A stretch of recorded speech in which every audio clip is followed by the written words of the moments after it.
Nama saya Siti. Saya tinggal di Sentul, KL. Actually, Senka adalah kali kedua saya beli kereta dekat sini. First last year, second yang baru ni. Kenapa saya pilih? Sebab dia punya proses dia mudah dan cepat. Kiranya saya sampai, saya hantar dokumen dengan lengkap, and then saya punya perunding, dia akan proseskan semua, then kira-kira macam smooth je. Perjalanan untuk nak beli kereta tu semua. Kira macam tak ada masalah. Pasal tu saya pilih Senka.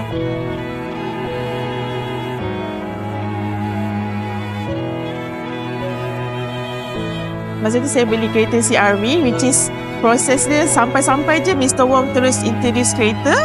Dia tunjuk semuanya, then terus kita proceed dengan dokumen. And then kenapa saya pilih kali kedua pula? Sebab benda yang sama. Saya message Mr. Wong.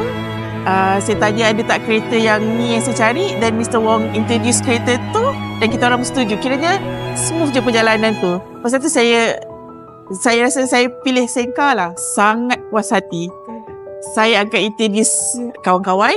Saya akan introduce keluarga saya sendiri kalau nak beli kereta. Memang saya tak cari yang lain dah, saya rasa. Sebab saya akan cari Senka sahaja, saya rasa lepas ni.